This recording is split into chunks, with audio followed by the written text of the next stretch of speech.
Bienvenidos a la segunda semana de nuestra campaña Llamados a la Santidad. Hoy vamos a hablar del segundo capítulo de la exhortación apostólica del Papa Francisco. Este capítulo se llama Dos sutiles enemigos de la santidad.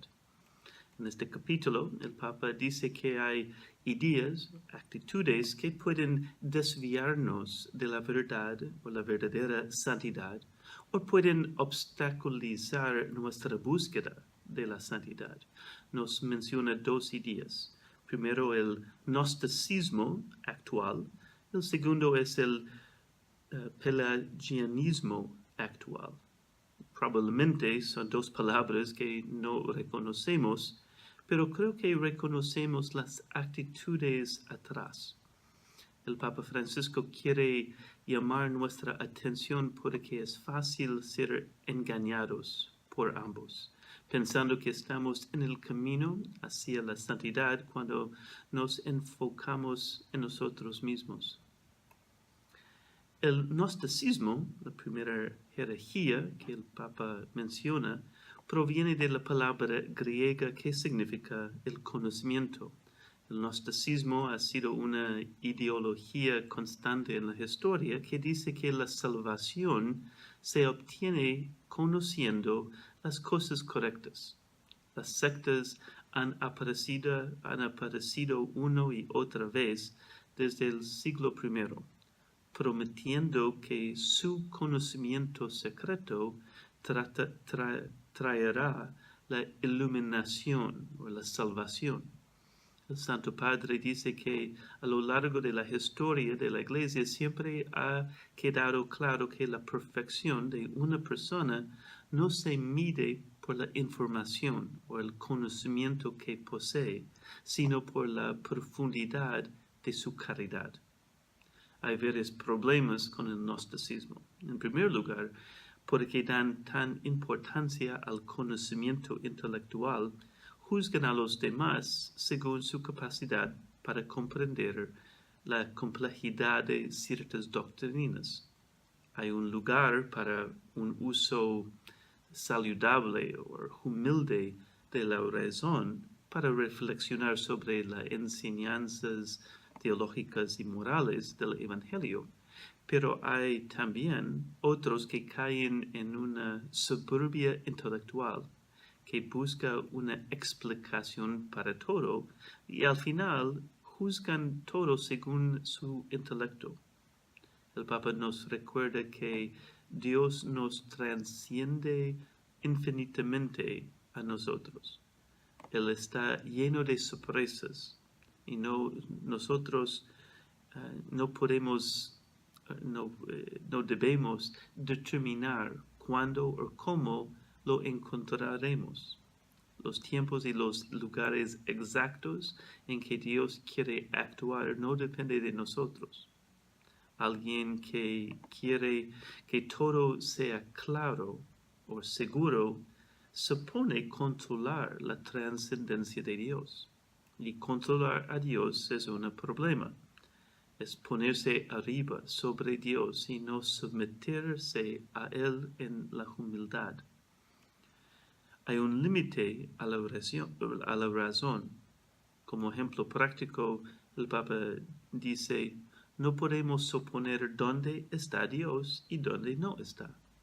Incluso cuando la vida de alguien parece estar completamente destrozada, incluso cuando la vemos arruinada por vicios o adicciones, Dios está presente allí.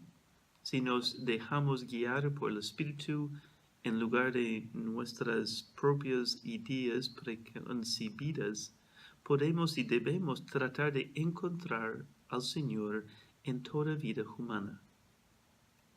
Y el segundo problema es el gnosticismo separa el intelecto de las cosas materiales. Ellos ven el conocimiento como algo puro, limpio, mientras las realidades materiales contaminan, se alejan de la verdad. Y para esta razón ellos no tienen tanto interés de servir, de ayudar las obras de caridad, de ensuciar sus manos.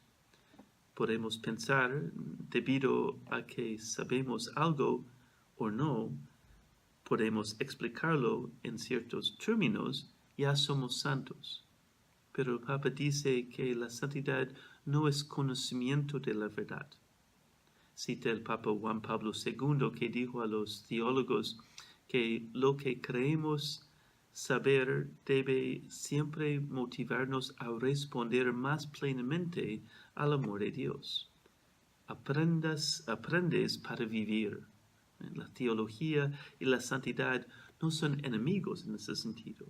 La teología nos ayuda a buscar y vivir una santidad real. La realidad de la fe cristiana no es siempre precisa según la lógica humana. Un intento de reducir la fe a algo que siempre podemos entender perfectamente va a distorsionar el Evangelio. El Papa dice que en la Iglesia coexisten legítimamente diferentes formas de interpretar muchos aspectos de la doctrina o la vida cristiana. Los que caen en esta actitud gnóstico piensan que hay solo una manera de entender cosas y es su manera, que la variedad no es bueno.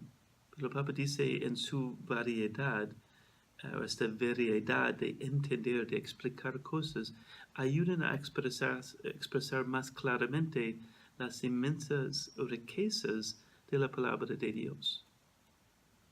En la segunda sección, mitad de este capítulo, el segundo enemigo sutil es otra herejía vieja que también está presente hoy. Se llama pelagianismo. Después su proponente más ardiente, Pelagius, que vivió en el siglo V. Lo que es el intelecto para el gnosticismo, la voluntad es para el pelagianismo. El mismo poder que los gnósticos atribuían al intelecto, la capacidad de salvarse por el medio del intelecto y el conocimiento, Pelagius se atribuye a la voluntad humana, al esfuerzo personal. La Iglesia enseña que no somos justificados, salvados por nuestras obras o por nuestros esfuerzos, sino por la gracia del Señor que siempre toma la iniciativa. El Concilio de Trento destacó la importancia de nuestra cooperación para el crecimiento espiritual, pero también reafirmó aquella enseñanza. Se dice que somos justificados gratuitamente, porque nada de lo que precede a la justificación, sea la fe, sean las obras, merece la gracia misma de la justificación. Lo que podemos hacer siempre viene de Dios. El Papa dice que hay ahora nuevos pelagios, o nuevos pelagianos.